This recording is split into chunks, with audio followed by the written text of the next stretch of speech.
Hello दोस्तों, hello guys, नमस्कार, welcome है, स्वागत है आप सभी का फिर से। लगातार जारी है हमारा यूट्यूब चैनल सीजी कॉम्पिटिटर्स और आप देख रहे हैं केमिस्ट्री की क्लासेस। आज केमिस्ट्री की इस क्लास में, आज इस सेशन में, इस लेक्चर में आज का जो टॉपिक रहेगा वो है रेडियो एक्टिविटी, या जिसे कहा जाता है क्या, रेडियो सक्रियता। ठीक है, हिंदी में इसको क्या कहते हैं, रेडियो सक्रियता या रेडियो एक्टिविटी। तो इस पर चर्चा करेंगे, इस पर बातें होगी आज की क्लास में। और इसका एक ही क्लास होगा, एक ही क्लास में ये पूरा फिनिश हो जाएगा, ज़्यादा बड़ा नहीं है टॉपिक। चलिए फिर स्टार्ट करते हैं आज की क्लास।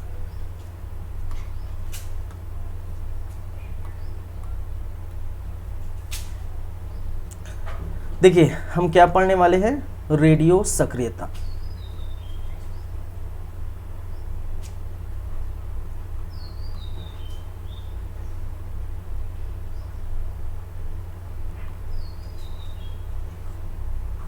या जिसे क्या कहा जाता है, रेडियो एक्टिविटी।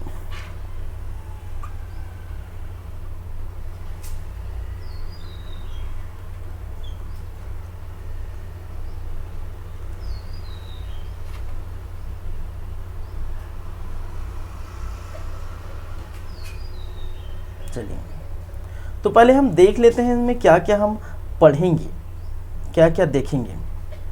तो एक तो सबसे फर्स्ट है इनकी परिचय एवं परिभाषाएं। परिचय एवं परिभाषा देखेंगे। दूसरा, इस रेडियो एक्टिविटी के मात्रक पर चलेंगे, या कहने का मतलब है यूनिट देख लेंगे। फिर हम बात करेंगे रेडियो एक्टिविटी के अंतर्गत तत्वांतरण क्या है, या जिसे क्या कहा जाता है, ट्रांसमिटेशन।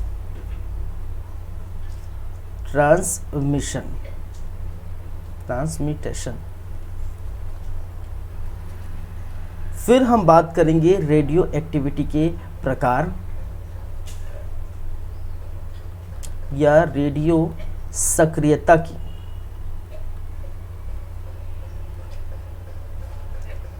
के प्रकार, या टाइप्स ऑफ रेडियो एक्टिविटीज, जिसे कहते हैं टाइप्स ऑफ रेडियो एक्टिविटी। इसको हम लिख सकते हैं इंट्रोडक्शन एंड डेफिनेशन।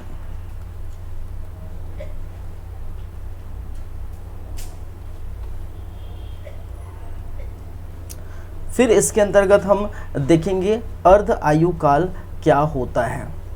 ठीक है,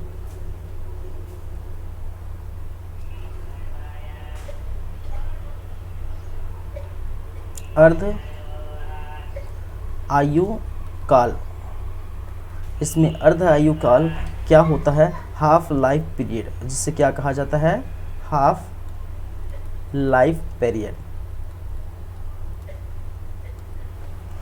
और फिर नेक्स्ट हम चलेंगे रदरफोर्ड का अनुप्रयोग। रदरफोर्ड का अनुप्रयोग, या जिसे कहा जाता है रदरफोर्ड एक्सपेरिमेंट। Rutherford experiment. और ये भाई साहब एक्सपेरिमेंट किस में किया था, अल्फा रे, बीटा रे, ठीक है, गामा रे।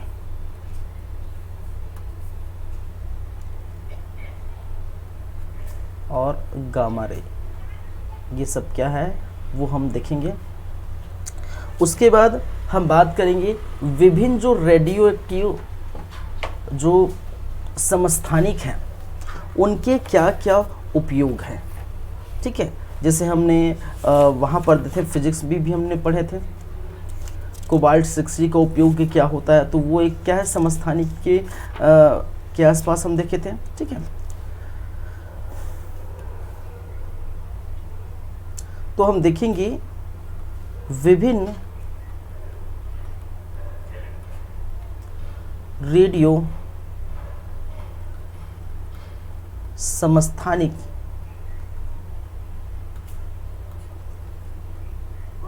के अनुप्रयोग। ठीक है, या प्रयोग कहाँ कहाँ देखने को मिलता है, तो कुछ ये बातें होंगी। ठीक है, रेडियो सक्रियता या रेडियो एक्टिविटी पर, तो ये हम बात करेंगे भाई। ठीक है, चलिए तो चलते हैं, कहानी की शुरुआत हो चुकी है और देखते हैं सबसे पहले क्या होता है रेडियो सक्रियता या क्या होता है रेडियो एक्टिविटी।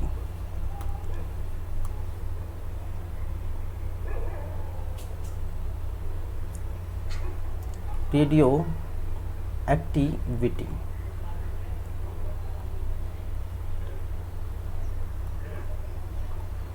इंट्रोडक्शन।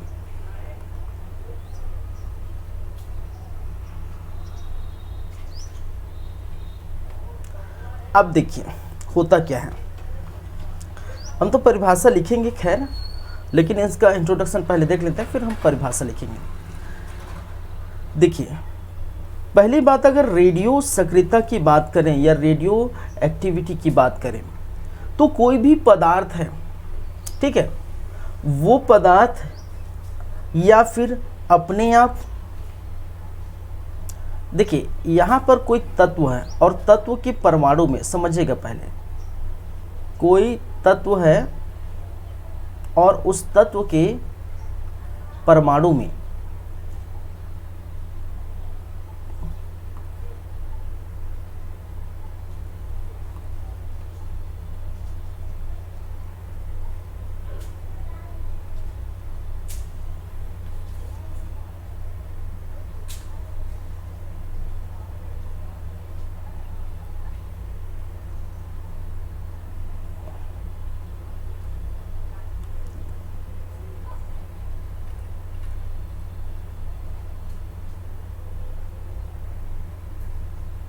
चलिए कोई एटम है, कोई परमाणु है, ठीक है, और उस एटम में आपको क्या नज़र आता है, एक तो आपको देखने को मिलता है इलेक्ट्रॉन चारों तरफ मूव करते रहते हैं। ठीक है, अपनी अपनी कक्षा में इलेक्ट्रॉन तो है चारों तरफ मूव करते रहते हैं, और बीच में क्या होता है नाइट्रोजन और, ठीक है सॉरी, न्यूट्रॉन और प्रोटॉन, क्या है न्यूट्रॉन और प्रोटॉन बीच में नाभिक में उपस्थित होता है। ये आप जानते हैं, नाभिक में क्या उपस्थित होता है, न्यूट्रॉन और प्रोटॉन, और इसी को हम न्यूक्लियॉन कहते हैं, और इसी को हमने क्या कहा था, न्यूक्लियॉन। ठीक है, कोई भी परमाणु जो है पूरी तरह से स्थायी है। ठीक है, कोई भी परमाणु पूरी तरह से स्थायी होता है। जितने भी हम सिद्धांत देखे थे, पहले साहब डाल्टन साहब ने सिद्धांत दिया था एटम का, परमाणु का, फिर जे थॉमसन साहब ने दिया था, रदरफोर्ड ने दिया था, निल्स बोर ने दिया था, और बाद में ये पता चलता है, ठीक है, कि ये जो आपका परमाणु है वो पूरी तरह से स्थायी है। ठीक है, लेकिन जब ये स्थायी परमाणु अपनी अस्थायी प्राप्त कर लेता है, ठीक है समझिएगा, जब कोई स्थायी परमाणु अपने अस्थायी को प्राप्त कर लेता है, अब अस्थायी प्राप्त कैसे करेगा, अस्थायी प्राप्त कैसे करेगा, यहाँ पर जो नाभिक है, इस नाभिक में स्थित जो न्यूट्रॉन है और प्रोटॉन है, इनके, ठीक है, कहने का मतलब देखिए न्यूट्रॉन और प्रोटॉन, कहने का मतलब है नाभिक में जितना भार है, नाभिक का भार या नाभिक का मास कैसे हम फाइंड आउट करते हैं, भार इज इक्वल टू ठीक है, मास इज इक्वल टू किसी का, ठीक है, इस नाभिक का मास हम कैसे फाइंड आउट करते हैं, mass is equal to neutron plus proton, दोनों को हम क्या कहते हैं, मास कहते हैं। जब किसी नाभिक के मास क्या हो जाती है, अधिक हो जाता है, जब किसी नाभिक का द्रव्यमान अधिक हो जाता है, जब द्रव्यमान अधिक हो जाता है तो अपनी अस्थाई से कन्वर्ट हो जाता है किस में, अस्थाई में, ठीक है। तब ऐसी स्थिति में कोई भी पदार्थ, ठीक है, या तो अल्फा रे कोई जो क्या है, रेज उत्पन्न करेगी, कोई पदार्थ क्या है, रेज उत्पन्न करेगी, ठीक है, या तो वो अल्फा रे उत्पन्न करती है, मैं इधर बनाता हूँ, ठीक है, कोई भी पदार्थ है, ठीक है, अगर वो अपने अस्थाई को प्राप्त कर लिया है तो वो क्या उत्पन्न करती है, या फिर मैंने क्या कहा, या फिर वो अल्फा रे उत्पन्न करेगी, अल्फा रे उत्पन्न करेगी, या वो बीटा रे उत्पन्न करेगी, या वो गामा रे उत्पन्न करेगी, ठीक है। मैंने क्या कहा, कोई भी पदार्थ जब अपने स्थाई से अस्थाई की ओर आता है, ठीक है, अनबैलेंस होता है, ठीक है, स्थाई नाभिक स्थाई है, परमाणु स्थाई है किसी तत्व का, अगर वो अस्थाई में चेंज हो जाता है, अस्थाई में चेंज कैसे होगा, जब उनमें, ठीक है, उनके द्रव्यमान में वृद्धि हो जाती है, जब उनके द्रव्यमान, कहने का मतलब न्यूट्रॉन और प्रोटॉन में वृद्धि हो जाती है, और खासकर जो न्यूट्रॉन होते हैं, उनमें यदि वृद्धि हो जाती है, ठीक है, तब हम क्या कहते हैं, तब वो जो पदार्थ है वो अल्फा किरण, बीटा किरण, गामा किरण, इस प्रकार से किरणें विसर्जित करने लगती हैं। और यही क्या कहलाता है, यही जो चीज़ आप देख रहे हैं, रेडियो एक्टिविटीज़ रे कहलाता है, और जो पदार्थ होते हैं वो रेडियो एक्टिव पदार्थ कहलाता है, और ये सारी चीज़ें रेडियो एक्टिविटी कहलाता है, ठीक है। जो तत्व होंगे, जैसे हम बात करेंगे आगे यूरेनियम, थोरियम, ठीक है, हम बात करेंगे, ये सभी क्या है, रेडियो एक्टिविटी है, ठीक है, रेडियो एक्टिविटी पदार्थ है, रेडियो एक्टिविटी तत्व है, ठीक है। तो जब अल्फा रे, बीटा रे, गामा रे आदि का वो विसर्जन करती है, तब वो क्या कहलाता है, रेडियो एक्टिविटी। देखिए यहाँ पर भी अगर मैं माइक की बात करूँ, ये मेरा माइक है, ठीक है, यहाँ से यहाँ तक आपको आवाज़ आ रही है, ठीक है, तो ये हम साउंड में पढ़े हैं, ठीक है, साउंड में पढ़े, एक वेव के द्वारा क्या आ रहा है, ट्रांसमिट हो रहा है, ट्रांसमिशन हो रहा है। तो देखिए ये जो वेव है, तो ये तो नॉर्मल वेव है, ठीक है। देखिए अल्फा रे, बीटा रे में कोई दिक्कत नहीं होती, उतना ज़्यादा फर्क नहीं पड़ता, ठीक है, अल्फा रे, बीटा रे। देखिए यहाँ पर अगर ये उत्पन्न होता है, अल्फा रे हो या बीटा रे हो, ठीक है, ज़्यादा फर्क, लेकिन गामा रे की उत्पन्न अगर होती, कोई भी अगर कहीं पर जो फैक्ट्री वगैरह है, कहीं पर अनुसंधान केंद्र वगैरह है, ठीक है, जो अनुसंधान केंद्र है, उस अनुसंधान केंद्र में अगर ये कुछ रेडियो एक्टिविटी तत्व है, और वो अपने अस्थाई को प्राप्त करके ऐसी किरणों को विसर्जित कर देता है, तब क्या है, दिक्कत होती है, ठीक है, वहाँ के कुछ लोगों को, व्यक्तियों को, ठीक है, वहाँ के व्यक्तियों को, लोगों को दिक्कत होती है। देखिए ये जो रे है, रेडियो एक्टिविटी जो ये रे है, अगर आप पर ये कहने का मतलब टच भी कर जाता है, तो जहाँ पर टच करेगा, ठीक है, वहाँ प्रकार का कैंसर हो जाएगा, क्या हो जाएगा, कैंसर हो जाएगा। और इसी के इलाज के लिए, ठीक है, पोटेशियम आयोडाइड का कुछ क्या आता है, इंजेक्शन या टैबलेट वगैरह आता है, ठीक है। अगर वो थोड़ा बहुत अगर आपको एहसास हो जाए कि रेडियो एक्टिविटी क्या है, वो तत्व है या किरणें हैं, तो अगर पोटेशियम आयोडाइड आप लेते हैं, उसका यूज़ करते हैं, तो वो ठीक हो सकता है, मे बी, ठीक है, लेकिन बहुत खतरनाक होता है। अल्फ़ा बीटा से कोई ज़्यादा दिक्कत तो नहीं हुआ, लेकिन गामा किरणें क्योंकि गामा किरणें एक प्रकार के विद्युत चुंबकीय किरणें होती हैं, ठीक है। अल्फा किरणें तो हीलियम के बराबर होता है, हीलियम है, ठीक है, He हीलियम, और बीटा रे तो माइनस ही है, ठीक, इलेक्ट्रॉन के बराबर होता है, अल्फा रे हीलियम के बराबर होता है, ठीक है। और ये विद्युत चुंबकीय तरंगे हैं। क्या है? विद्युत चुंबकीय तरंगे, हम पढ़ेंगे,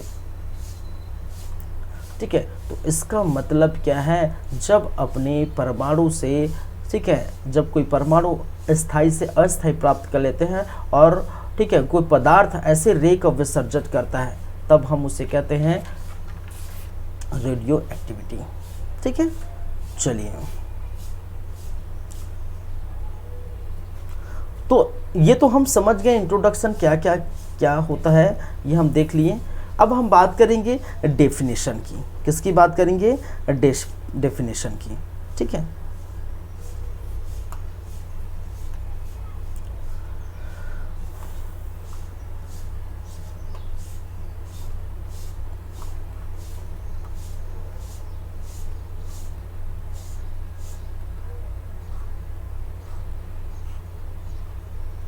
परिभाषा, ठीक है।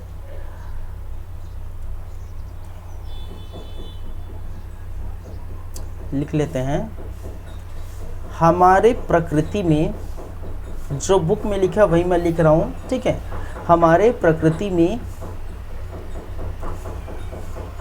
कुछ ऐसे तत्व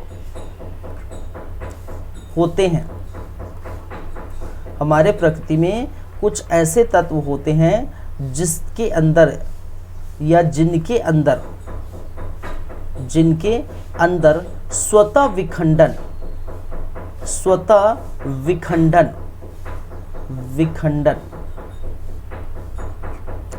का गुण होता है, स्वतः विखंडन का गुण होता है, या स्वतः विखंडित होकर या मानवीय कारणों से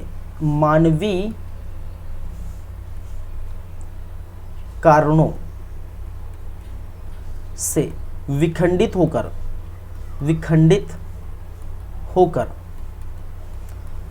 क्या करते हैं? कुछ किरणें कहने का मतलब है अल्फा, बीटा, गामा। कुछ किरणें का उत्सर्जन करते हैं, रेडियो एक्टिविटी तत्व कहलाते हैं। तो ऐसे किरणें या ऐसे तत्व क्या कहलाते हैं?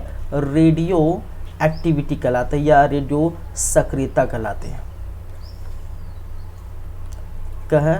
हैं। तो जो चीज मैंने यहां समझाया है उसी को मैंने डेफिनेशन में लिखा, ठीक है। तो आप समझ चुके होंगे ये क्यों कैसा होता है, तो डेफिनेशन बखूबी आप लिख सकते हैं, उसमें कोई बड़ी बात नहीं है, ठीक है। तो इतनी सारी चीज़ समझाया, तो वही कहा है कि हमारे प्रकृति में कुछ ऐसे तत्व होते हैं जिनके अंदर स्वतः विखंडन का गुण पाया जाता है या मानव द्वारा कुछ विखंडित हो जाते हैं। जैसे कि अगर हम बात करें, वो अपने आप में अगर भार क्या है वृद्धि कर लिया तो वो स्वतः विखंडित हो जाए, या फिर हम बमबारी करते हैं, ठीक है, या फिर हम बमबारी करते हैं उस पदार्थ में, उस तत्व में, तब वो विखंडित हो जाता है। प्रयोगशाला वगैरह में करते हैं, ठीक है, हम पढ़ेंगे। प्राकृतिक रूप से होता है, कृत्रिम रूप से होता है। रेडियो एक्टिविटी जो एक तो प्राकृतिक रूप से भी होता है, कृत्रिम रूप से भी होता है। चलिए, रेडियो एक्टिविटी पदार्थ अगर पीरियोडिक टेबल में देखें तो परमाणु क्रमांक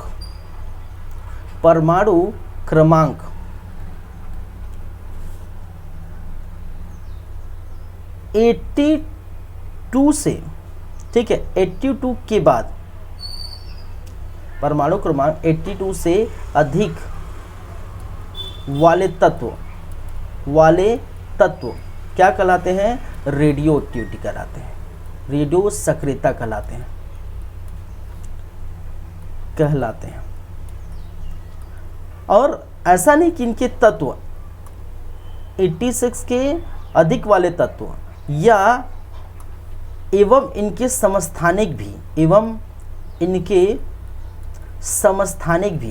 समस्थानिक भी क्या कहलाते हैं आपके, क्या कहलाते हैं, रेडियो एक्टिविटी कहलाते हैं। समस्थानिक समझते हैं ना, समस्थानिक कहने का मतलब जिनके परमाणु क्रमांक समान हो, समान स्थान रखते हैं, लेकिन परमाणु भार भिन्न भिन्न है। जैसे हमने पढ़े हैं जैसे हाइड्रोजन का समस्थानिक वाले पार्ट में हाइड्रोजन के समस्थानिक प्रोटियम, ड्यूटेरियम, ट्राइटेरियम, ये समस्थानिक है, ये प्रोटियम है, ये ड्यूटेरियम है, ट्राइटेरियम है। तो ये क्या होते हैं, समस्थानिक होते हैं।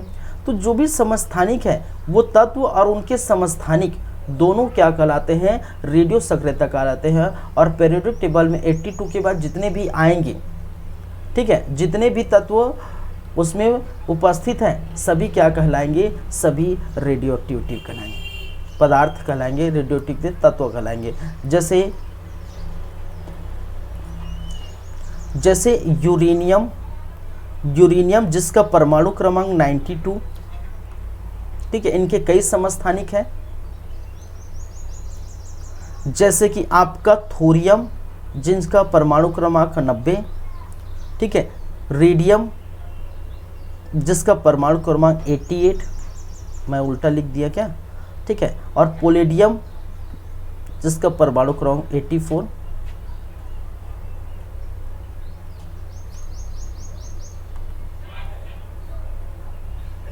मैं इस प्रकार से लिख देता हूं। एक तो मैंने क्या कहा, पोलेडियम जिसका परमाणु क्रमांक 84, एक तो होता है आपका रेडियम जिसका परमाणु क्रमांक 88, एक आपका थोरियम जिसका परमाणु क्रमांक आपका 90, जैसे आपका यूरेनियम जिसका परमाणु क्रमांक 92।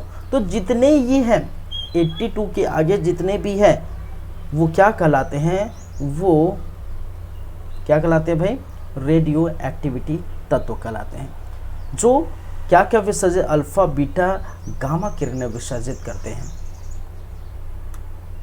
क्लियर है बातें? चलिए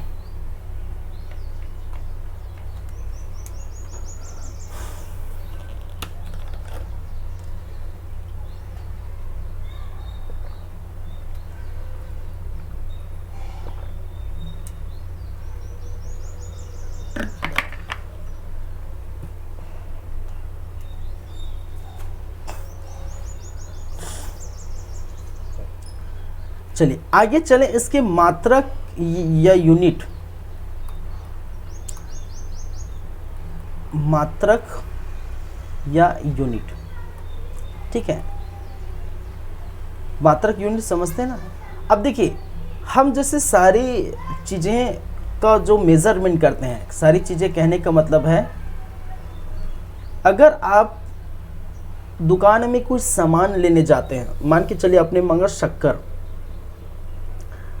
तो आप क्या बोलते हैं, शक्कर दीजिए बोलते हैं कि 1 केजी शक्कर दे बोलते हैं, या 1 लीटर शक्कर दे बोलते हैं क्या? नहीं, आप बोलते हैं 1 किलोग्राम, आधा किलोग्राम, ठीक है, आप बोलते हैं शक्कर दीजिए। तो कहने का मतलब है उस वस्तु का कोई मात्रक होगा मापने के लिए, जिससे हम पता चले कि कितनी है, ठीक है। हम दूध लेते हैं, तेल लेते हैं, लीटर में लेते हैं, किसी का दूरी मापते हैं, किलोमीटर में मापते हैं, हाइट मापते हैं, मीटर में मापते हैं, तो ये क्या है, ये मात्रक है। उसी प्रकार जैसे टेम्परेचर को मापते हैं डिग्री सेल्सियस में, केल्विन में, फ़ारेनहाइट में, ठीक है, र्यूमर्स में, यह मापते थे। तो जितने भी है इसका कोई ना कोई तो मेजरमेंट होगा, हम तो मापेंगे भाई कि भाई रेडियो एक्टिविटी है तो कितना है, कितना कम है, कितना ज़्यादा है, ठीक है। डिग्री सेल्सियस जैसे जो है कितना डिग्री सेल्सियस है तो वो क्या गर्मी लाएगा, या कितना सॉरी टेम्परेचर है, ठीक है, कितना डिग्री सेल्सियस है तो वो गर्मी लाएगा, कितना है कम है तो वो ठंडी लाएगा, जो भी है, तो ये हम मापते हैं मेज़रमेंट। उसी प्रकार यहाँ पर भी क्या है, इसके मेज़रमेंट होते हैं। और जो मेज़रमेंट होते हैं इसके क्या 3 यूनिट होते हैं। कितने यूनिट? 3 यूनिट होते हैं, ठीक है। एक यूनिट, ठीक है। देखिए रेडियो एक्टिविटी एक चीज़ और, इनकी जो खोज है बैक्वेरेल साहब ने की थी, ये भी याद रखिए, ठीक है। इनकी खोज किसने की थी? बैक्वेरेल साहब ने की। ये आप लिख सकते हैं, यहाँ पर मैंने लिखा नहीं है, एक पॉइंट यहाँ है, याद आ गया है, ठीक है। खोज, इस रेडियो एक्टिविटी जो है इनकी खोज क्या है? बैक्वेरेल ने दी थी। नाम दिया, याद रखिए, नाम हेनरी क्यूरी ने दिया था, लेकिन खोज, ये जो चीज़ें हो रही है, ये घटनाएं हो रही है, ठीक है, ये हो रही, इसको खोजा गया था हेनरी बैक्वेरेल ने, ठीक है। खोज किसने किया था? Henry Becquerel. चलिए बैक्वेरेल,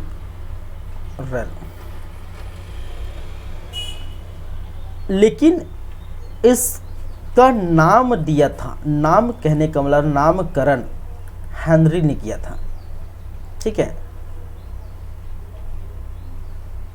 सॉरी, हेनरी तो हो गया, क्यूरी ने, किसने किया था? क्यूरी, मैडम क्यूरी, ठीक है, जिन्होंने आपके यूरेनियम और थोरियम की भी खोज की थी, हम बाद में बात करेंगे, ठीक है। मैडम क्यूरी, मैडम क्यूरी, ठीक है। चलिए तो यहाँ पर चलते हैं, यूनिट की बात करते हैं। तो यूनिट क्या है भाई? एक तो यूनिट है बैक्वेरेल, पहला यूनिट है बैक्यूरेल। हेनरी बैक्वेरेल ने खोज की थी, इसलिए बैक्वेरेल यूनिट है। एक और यूनिट है जिसे कहा जाता है आपके क्यूरी, ठीक है। और दूसरा एक रदरफोर्ड ने भी है, रदरफोर्ड। तो रदरफोर्ड साहब ने भी किया, क्यों?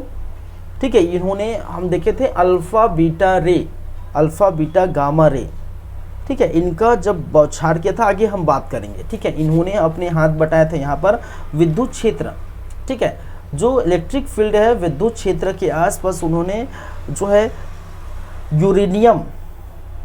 यूरेनियम से इन्होंने अल्फा बीटा और गामा रे, ठीक है, निकाले थे।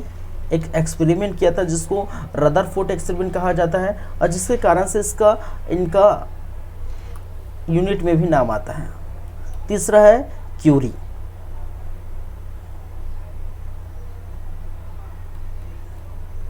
क्यूरी। बैक्वेरेल, बैक्वेरेल कहने का मतलब यहाँ वन इमिशन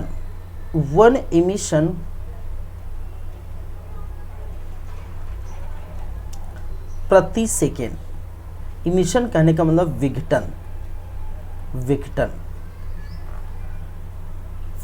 रदरफोर्ड 10⁶ इमिशन प्रति सेकेंड होता है, और क्यूरी कहने का मतलब 3.67 इंटू 10⁻10 इमिशन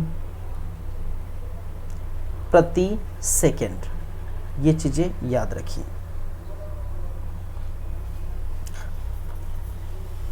चलिए, ये इसकी यूनिट है। एक चीज़ और याद रखिए, वन रदरफोर्ड बराबर 10⁶ बैक्वेरेल, और वन क्यूरी बराबर 3.62 इंटू 10⁻10 बैक्वेरेल। अगर बैक्वेरेल में निकालें तो ये होगा, जाहिर सी बात, एक एमिशन होता है, ठीक है, तो ये बताने की ज़रूरत भी नहीं रहती, एक एमिशन पर सेकेंड है, तो ये इतना ही होगा। हाँ, हम बात कर रहे थे उस मेज़रमेंट की, जैसे हमने कहा कि यूनिट, सॉरी, उस मेज़रमेंट की बात कर रहे हैं, जैसे किलोमीटर में नापते हैं, मीटर में मापते हैं, ठीक है, केजी में मापते हैं कोई भी सामान। तो यहाँ पर एक जो है, इसको किससे मापते हैं? रेडियो सक्रियता को। एक होता है जीएम काउंटर, जीएम क्या होता है? काउंटर, जिसको गीगर म्यूलर काउंटर कहते हैं। इसको पूरा नाम क्या कहा जाता है?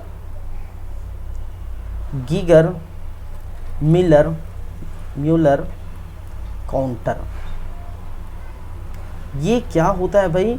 ये रेडियो सक्रियता की मापन है। क्या है? रेडियो सक्रियता की माप करने वाले या मेजरमेंट करने वाले डिवाइस। जैसे डिवाइस, अब हमने कहा कि शक्कर मांगेंगे, तो शक्कर मांगेंगे, वो तो केजी है, उसका यूनिट है, ठीक है, केजी है उसका यूनिट है, लेकिन उसको मेजरमेंट जैसे मेजरमेंट तराजू होता है। मेजरमेंट क्या होता है? तराजू। बिना तराजू तो 1 किलो कैसे आप मापेंगे? वो तो तराजू होगा ना भाई। 1 किलो अगर शक्कर आपसे मांगे तो जो है वो तो केजी होगा इसका यूनिट, लेकिन मेजरमेंट करने के कोई डिवाइस होता है। अब तो इलेक्ट्रिक जो डिवाइस आ गया है कि अब रखे तो वो बताएगा कि ये केजी हो गया, ठीक है। जैसे डिग्री सेल्सियस की मैंने कहा बात की, तो टेम्परेचर है मान के चलिए 40 डिग्री सेल्सियस, ठीक है, मान के चलिए 40 डिग्री सेल्सियस टेम्परेचर है। उसको मापेंगे कैसे?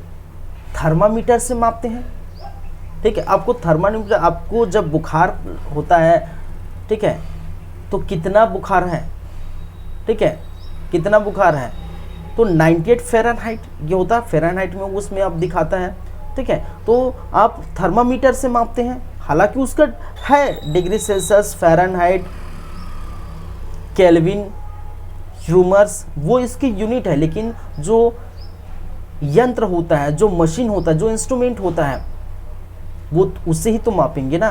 तो जैसे कि यहाँ मात्रक हो गया बैक्यूलर, रदरफोर्ड, क्यूरी, लेकिन उसका एक मशीन होगा जिससे हम इस चीज़ को मेजरमेंट करेंगे। उस मशीन का नाम है जीएम काउंटर। ये मैं बोल रहा हूँ, ठीक है, समझ आए? जिगर म्यूलर काउंटर, इसको हम कहते हैं रेडियो सक्रियता का मापन करने वाला यंत्र, ठीक है, या डिवाइस। ये क्या है? रेडियो सक्रियता का मापन या मेजरमेंट करने वाला डिवाइस।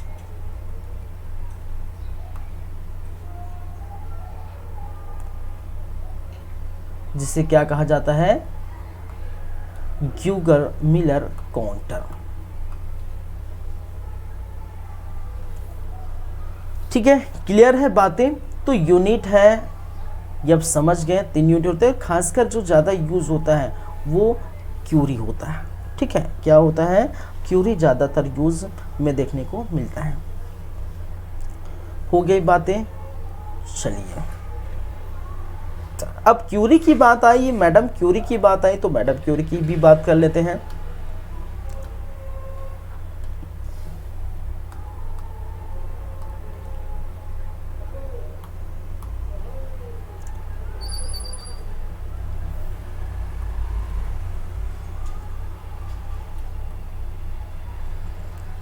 मैडम क्यूरी,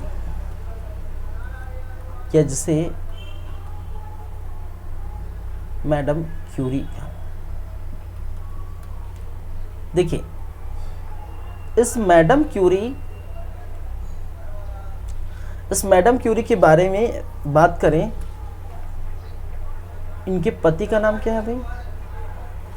इस मैडम क्यूरी की पति का नाम, सिर्फ पति का नाम ही हमें इम्पोर्टेंट है, कोई दूसरा इसमें कोई बेटी है, कोई दादी है, कोई बुआ है, कोई मतलब नहीं, ठीक है।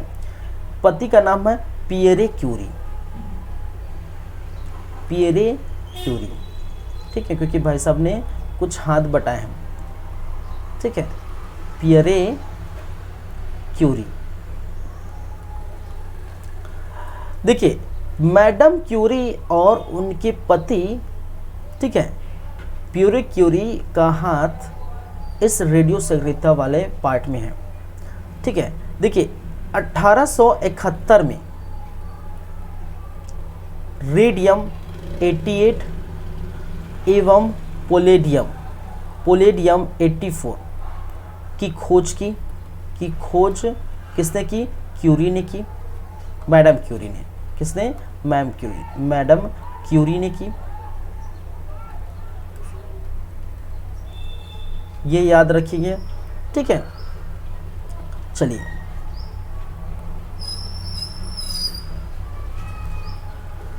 चलिए इस खोज के लिए, इस खोज के लिए, इस खोज के लिए, ठीक है, तीन लोगों को नोबेल पुरस्कार दिया गया था, नोबेल पुरस्कार दिया गया था, ठीक है। अब नोबेल पुरस्कार देंगे तो कौन सा नोबेल पुरस्कार देंगे? केमिस्ट्री का, फिजिक्स का, ठीक है। तो केमिस्ट्री का इनको क्या किया गया था? नोबेल पुरस्कार तीन लोगों को नवाजा गया था, ठीक है। चलिए, उनमें से एक तो आपका मैडम क्यूरी था, दूसरा पीरे क्यूरी, ठीक है।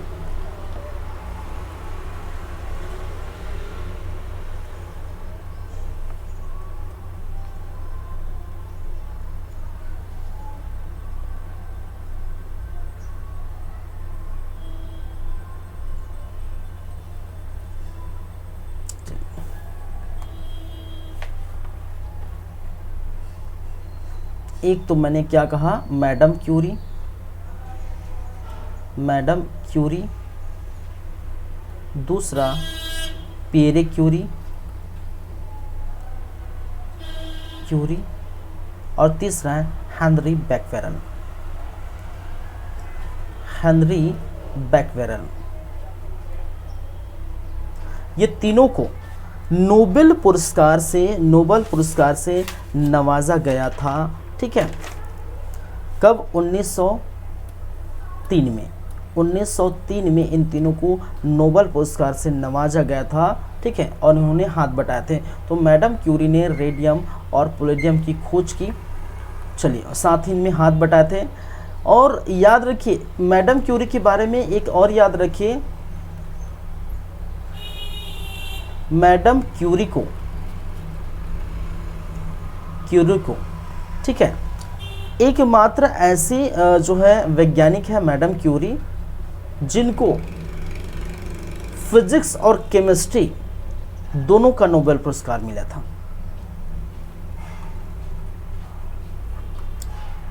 एकमात्र वैज्ञानिक है जिनको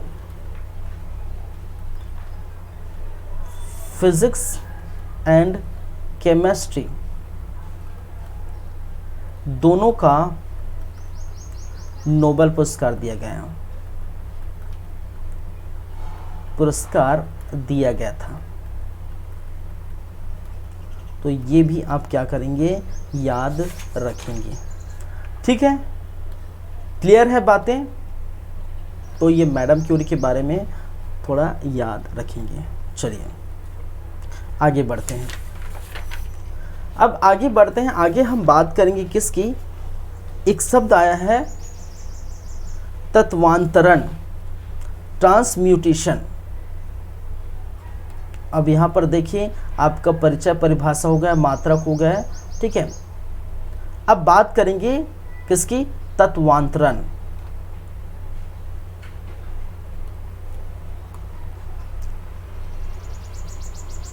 तत्वांतरण या जिसे कहा जाता है ट्रांसम्यूटेशन।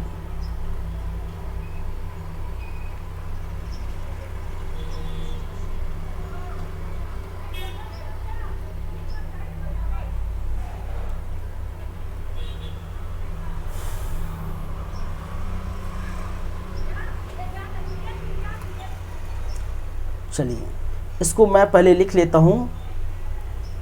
रे के डीके के बाद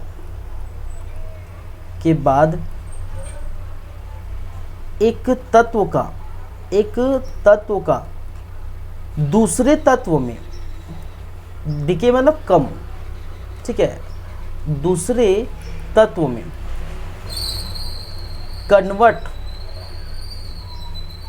कन्वर्ट हो जाना क्या कहलाता है? तत्वांतरण कहलाता है। तत्वांतरण कहलाता है। ठीक है। चलिए, तत्वांतरण कहलाता है। कैसे? मान के चलिए यूरेनियम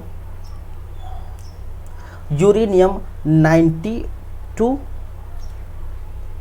और इसका परमाणु भार 238, ठीक है, क्योंकि यूरेनियम के कई समस्थानिक है भाई, यूरेनियम के कई समस्थानिक हैं। चलिए, जब देखिए ये इससे अगर अल्फा रे उत्सर्जित होगा, देखिए मैंने क्या कहा था, रेडियो एक्टिविटी तत्व कौन कहलाते हैं? कोई जो तत्व है, कोई तत्व है वो क्या करेगा? अल्फा रे उत्सर्जित करता है, कोई रे उत्सर्जित करता है, चाहे वो अल्फा रे हो, ये बीटा रे हो या गामा रे हो, ये मैंने कहा था। तो यूरेनियम 238, ठीक है, यूरेनियम 92 238 कहने का मतलब है ये इसके समस्थानिक है। तो अगर ये क्या करें, ये अल्फा रे क्या करता है? उत्सर्जित करता है। जब अल्फा रे उत्सर्जित करता है, और मैंने कहा था हम बाद में हम और बात करेंगे, जब रदरफोर्ड के एक्सपेरिमेंट पर बात करेंगे तो और बातें करेंगे, लेकिन अभी याद रखें जो अल्फा रे होते हैं वो हीलियम परमाणु के बराबर होते हैं, ठीक है, जिनका परमाणु क्रमांक 2 और परमाणु भार कितना होता है? 4 होता है, ठीक है, जिनका परमाणु क्रमांक 2 और परमाणु भार कितना होता है? 4 होता है। किसका? हीलियम का। जब मैंने क्या कहा, यूरेनियम अल्फा रे का विसर्जित करता है, अल्फा रे विसर्जित करता है, तो विसर्जित होने के बाद, ठीक है, ये किसमें चेंज हो जाता है? यूरेनियम चेंज हो जाता है किसमें? आगे जाकर ये चेंज हो जाता है थोरियम से, ठीक है। और थोरियम कितनी? थोरियम 90 और 234। और ये कैसे? देखिए कम होगा जब रे अल्फा रे किस प्रकार की रे है? वो हीलियम के बराबर है। तो हीलियम के बराबर है, तो जब घाटा होगा, माइनस हो गया, तो हीलियम के बराबर माइनस होगा। कहने का मतलब है जो यहाँ पर, ठीक है, यहाँ पर इसका क्या हो जाएगा? -2 हो जाएगा। 92 से -2 होगा तो कितना होगा? 90 होगा। और यहाँ पर इसका क्या हो जाएगा? -4 हो जाएगा।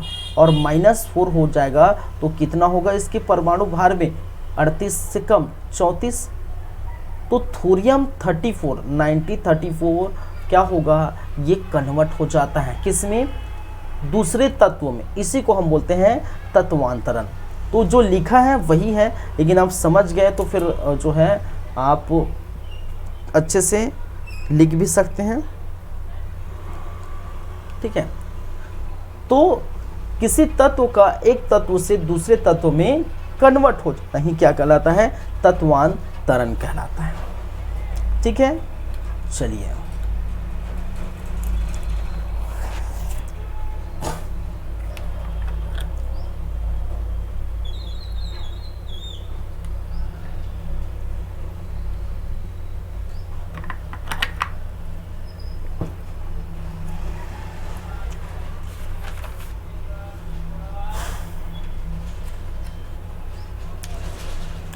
रेडियो सक्रियता के क्या देखेंगे हम? प्रकार देखते हैं, ठीक है। रेडियो जो सक्रियता है उनके हम क्या करते हैं? प्रकार देखते हैं। तो कुछ नहीं है इसके प्रकार में, बस इतना है कि एक तो प्राकृतिक रूप से होता है और दूसरा कृत्रिम रूप से होता है, आर्टिफिशियल जो बनाया जाता है।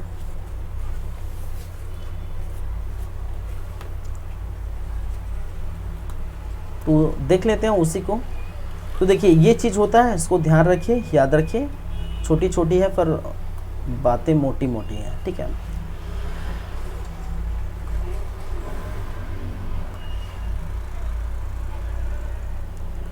रेडियो सक्रियता के प्रकार।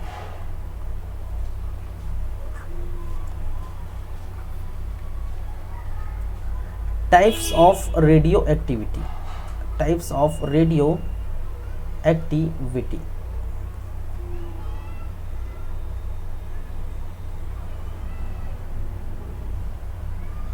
चलिए, रेडियो सक्रियता के प्रकार, इनके दो प्रकार होते हैं। इसको मैं ऐसे ही लिख देता हूँ, दो प्रकार के होते हैं। एक होता है आपका प्राकृतिक रेडियो एक्टिविटी, प्राकृतिक रेडियो सक्रियता, और दूसरा होता है कृत्रिम रेडियो सक्रियता।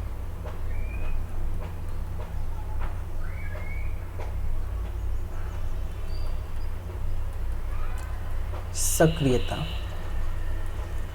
प्राकृतिक रेडियो सक्रियता कहने का मतलब क्या है भाई? नेचुरल रेडियो एक्टिविटी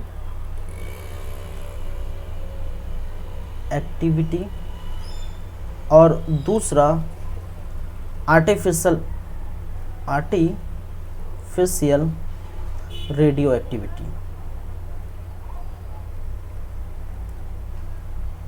तो कुछ भी नहीं है भाई, इसमें कुछ भी नहीं। कहने का मतलब इसकी अगर हम बात करें, ठीक है, तो नाभिक बिना किसी मानवीय हस्तक्षेप के, लिख लेते हैं नाभिक पढ़े हैं स्टार्टिंग में, नाभिक बिना, परमाणु के नाभिक कहने का मतलब परमाणु के नाभिक बिना किसी मानवीय हस्तक्षेप से अस्थाई प्राप्त कर लेता है। क्या कर लेता है? अस्थाई प्राप्त कर लेता है, ठीक है। प्राप्त करने पर स्वतः ही किरणें उत्सर्जित करता है। किरणें क्या करता है? उत्सर्जित करता है। क्या कहलाता है? नेचुरल रेडियो एक्टिविटी कहलाता है। क्या कहलाता है? NR, नेचुरल रेडियो एक्टिविटी कहलाता है। तो जितने भी है, चाहे यूरेनियम हो, ठीक है, चाहे वो थोरियम हो, चाहे वो पोलेडियम हो, चाहे वो रेडियम हो, जितने भी है वो क्या है? वो क्या है भाई? वो नेचुरल रूप से है। लेकिन जब किसी मानवीय हस्तक्षेप से, ठीक है, जब किसी स्थायी नाभिक वाले तत्व में कुछ क्या किया जाता है? विशिष्ट कणों की बमबारी की जाती है, अल्फा कण, बीटा कण, गामा कण, जो भी है, ठीक है। तो जो उत्पन्न होता है, ठीक है, तो रेडियो एक्टिविटी का गुण उत्पन्न होता है, उसे हम क्या कहते हैं? रेडियो एक्टिविटी तत्व कहते हैं। तो जब किसी स्थायी नाभिक में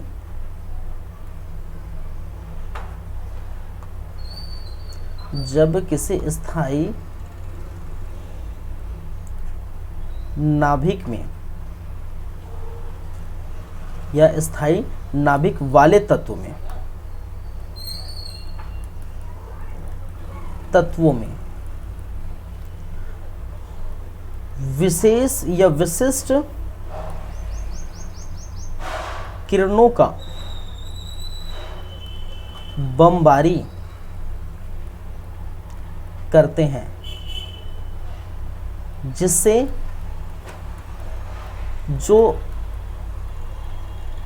रे उत्पन्न होती है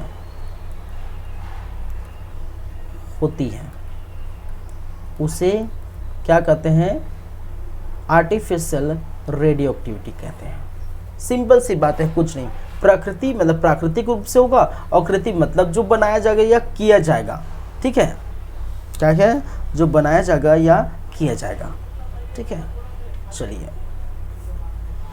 जो कि बहुत ही ज़्यादा खतरनाक होते हैं।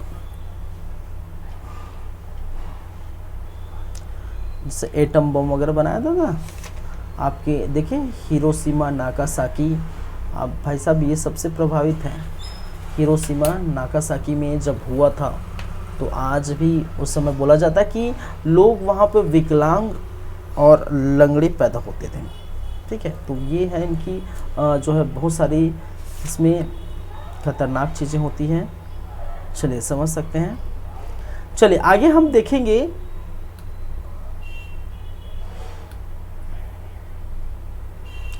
अब इसमें क्या बच गया, अर्ध आयु काल। एक है ये प्रकार हो गया, तत्वांतरण हो गया, अर्ध आयु काल और रेडियो फोर्ट जो रदरफोर्ड का अनुप्रयोग। हम देख लेते हैं अर्ध आयु काल, फिर रदरफोर्ड के अनुप्रयोग में चलेंगे।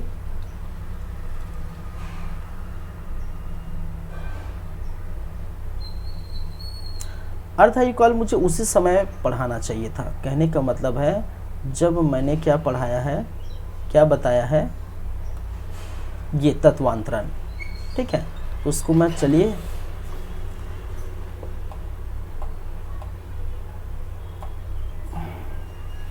अर्ध आयु काल क्या होता है इसके बाद ही मैं ये बता रहा हूं। अर्ध आयु काल या जिसे क्या कहा जाता है, हाफ लाइफ पीरियड।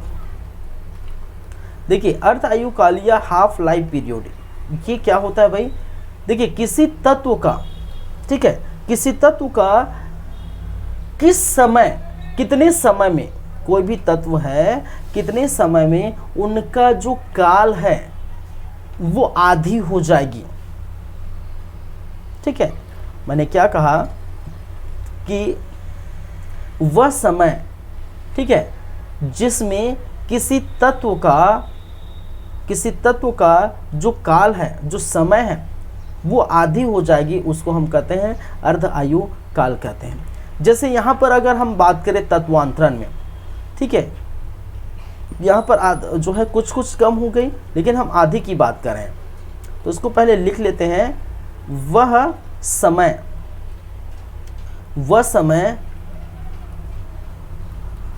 जितने समय में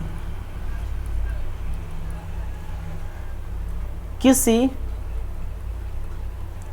तत्व के परमाणु की संख्या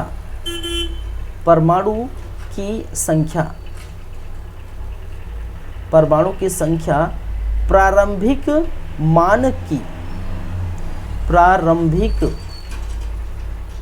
की आधी रह जाए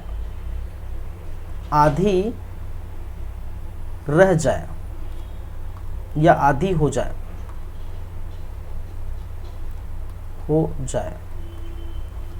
ठीक है, क्या कहलाता है, अर्ध आयु काल कहलाता है। क्या कहलाता है, अर्ध आयु काल।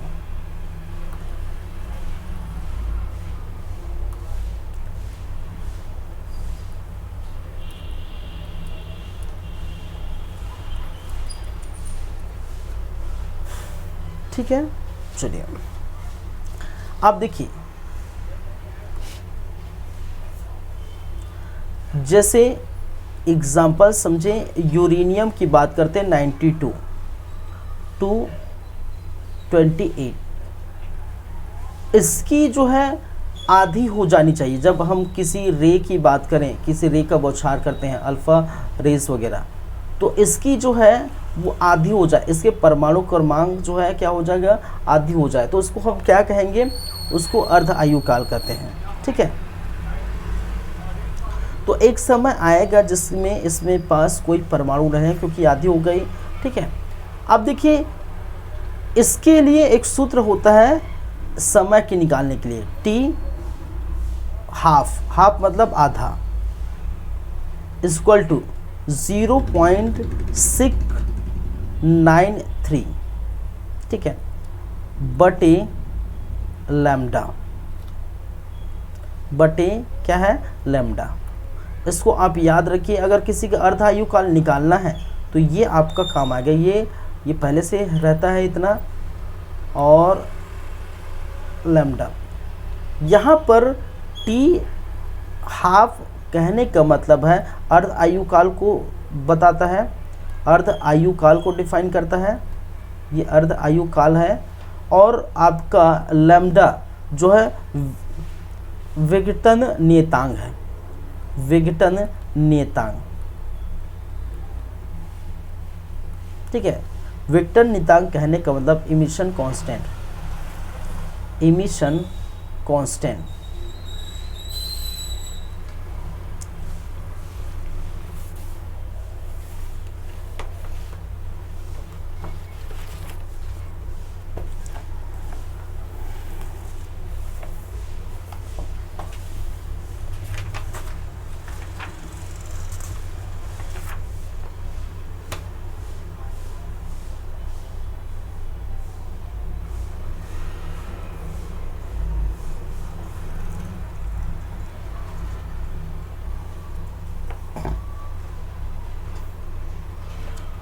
चलिए,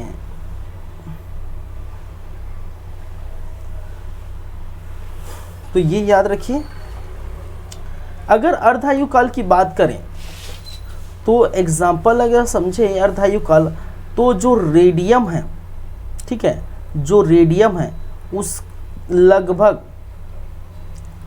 1950 वर्ष में, ठीक है, 1950 पहले की बात नहीं कर रहा हूँ, 1950 ये सन नहीं बात कर रहा हूँ, 1950 साल बाद, ठीक है, 1950 साल बाद, जब हमारे जो है कितने बोल सकते हैं पुरखे आ जाएंगे, हमारे जो नीचे जितने भी क्या है पुरखे आ जाएंगे, 1950 वर्ष में इसकी काल आधी हो जाएगी। अर्धायु काल क्या है, इसकी आधी हो जाएगी।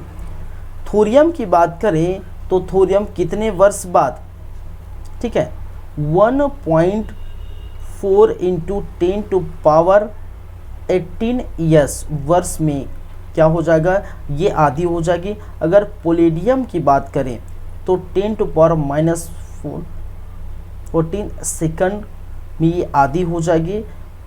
या फिर यूरेनियम की बात करें तो 4.46 इंटू 10⁻10 ईयर, ठीक है, में ये आधी हो जाएगी।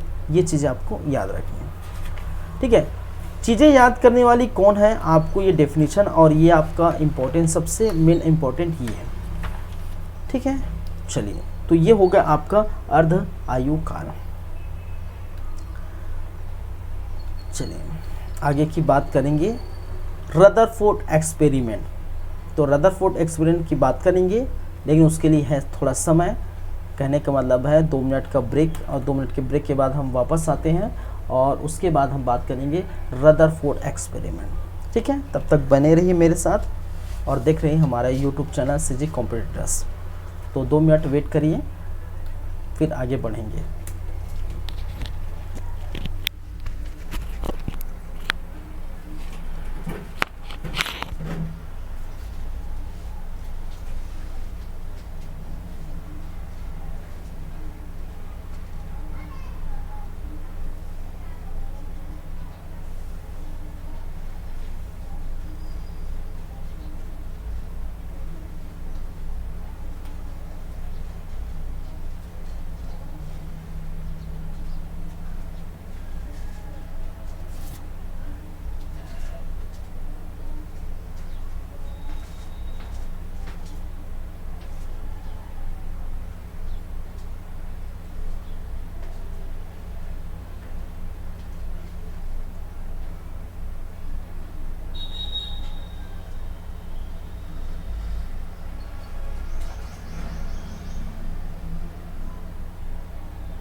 चलिए सॉरी दोस्तों, क्या है